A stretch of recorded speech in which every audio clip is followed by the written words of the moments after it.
Shalom, pessoal, tudo bem com vocês? Aqui é o Enos Figueiredo, estamos no canal Bíblias, Manuscritos e o Nome Divino, e mais uma vez quero falar com vocês alguns detalhes importantes sobre pessoas que fizeram traduções da Bíblia, personagens famosos, e como isso revela que havia sim eruditos interessados no nome divino, tanto advindo das escrituras hebraicas como nas traduções para o grego. Como vocês estão percebendo aqui, nós temos é, os slides preparados para mostrar para vocês e eu vou tirar aqui a minha câmera para não atrapalhar a visualização. Bom, e o primeiro personagem muito famoso é Orígenes, de Alexandria. Ele viveu aí a partir do ano 210 depois de Cristo, isso já é terceiro século, né?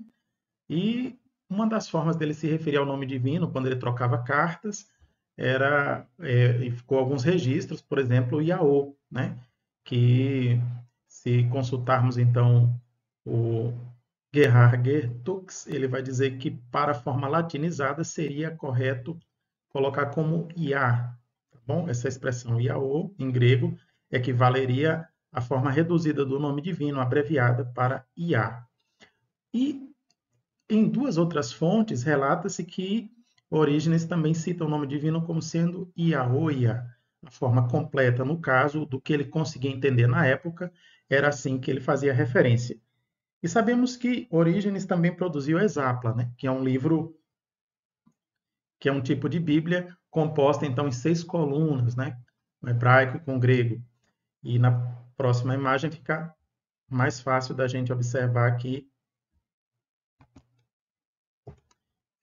por exemplo, uma transcrição de uma parte da Exapla que sobrou, que se refere ao livro dos Salmos.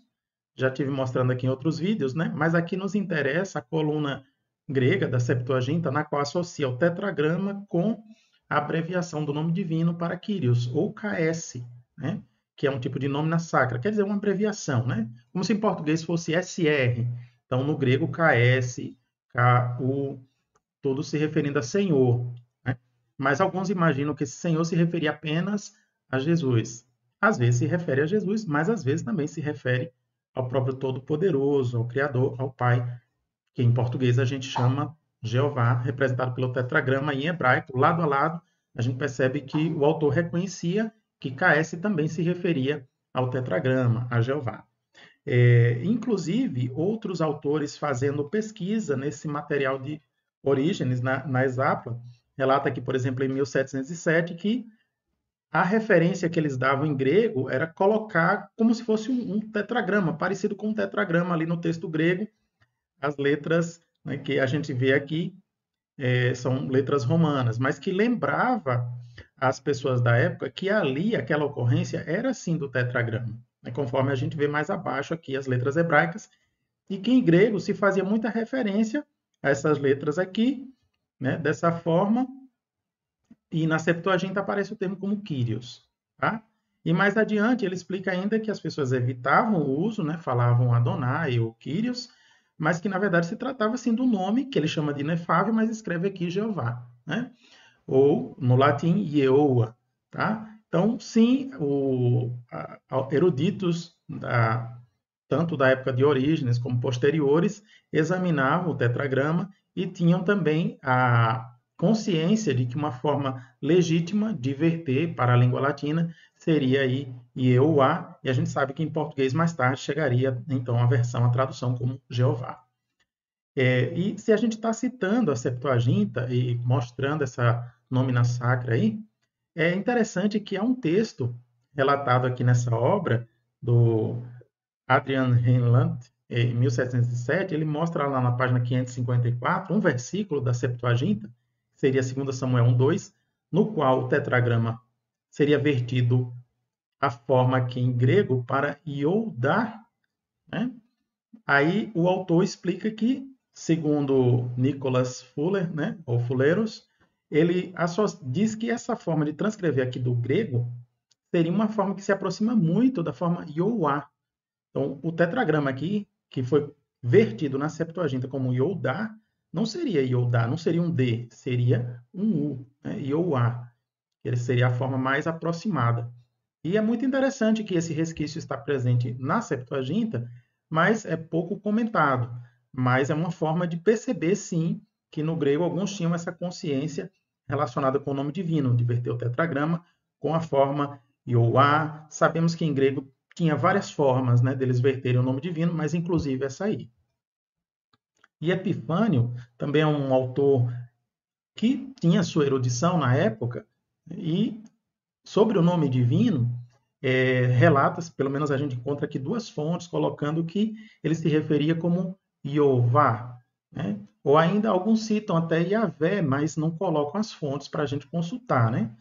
De qualquer modo, é muito interessante que Epifânio vai esclarecer que essa era a forma que ele entendia que os judeus pronunciavam o nome divino, tá? E mais interessante ainda é perceber que no caso de Teodoreto, que é muito citado, ele fala assim que os samaritanos diziam Yahvé, mas o próprio Teodoreto segue dizendo que Judaioi, quer dizer, os judeus, Iaô, ou seja, para os judeus a pronúncia seria Iaô, que a gente já viu aqui que em latim a forma mais adequada seria Iá, né? Talvez por isso aqui o autor em língua inglesa, Wilkinson, coloque que o Teodoreto dizia que para os judeus a forma era Jová. E já que os samaritanos diziam a forma Jabé, então o certo seria, para o que ele disse aqui, bons católicos, seguir aí a forma dos judeus pronunciar e não a forma samaritana. É um comentário que o autor traz aqui na tese dele, né, Wilkinson, e é pouco conhecido, mas que vale a pena avaliar, não é? Ainda prosseguindo sobre como eruditos viam o nome divino no hebraico e no grego, aqui nós temos uma outra fonte também, trazendo Jeová como em grego Jehová ou Jeová. Então, em latim, colocando aí Jeová, tranquilamente. Então, por volta dessa época, 1707, já era bem estabelecido essas formas de se chegar ao nome divino em outras línguas. E é claro que o nome divino, ele existe em hebraico, mas ele é corretamente respeitado, referido e até adorado em outras línguas também, como é o caso da língua portuguesa, que temos a forma legítima Jeová. E para ir já caminhando aqui para o final, sobre eruditos que conheciam, que postulavam sobre o nome divino, nós temos aqui essa obra de 1662, e ele coloca aqui os verbetes, né? Jeová, ou já, no caso aqui em língua inglesa. E, por último, para finalizar, a gente traz um comentário de um hebraísta, porque às vezes as pessoas dizem que só havia ignorantes se referindo ao nome divino como Jeová. Mas a gente tem esse hebraísta aqui de 1658, Christopher Cutright, e ele vai dizer que Jeová, ele comenta essa obra de Êxodo, que, na verdade, ele tinha entendimento tanto do hebraico como do Targum de Yonatan, e ele vai colocar tranquilamente Jeová como sendo uma forma legítima. Bom, pessoal, era isso que eu queria dividir no momento com vocês, conhecimento dessas pessoas ao longo da época sobre o nome do mundo. Gratidão pelo interesse de vocês, fiquem com as bênçãos de Jeová e até uma próxima.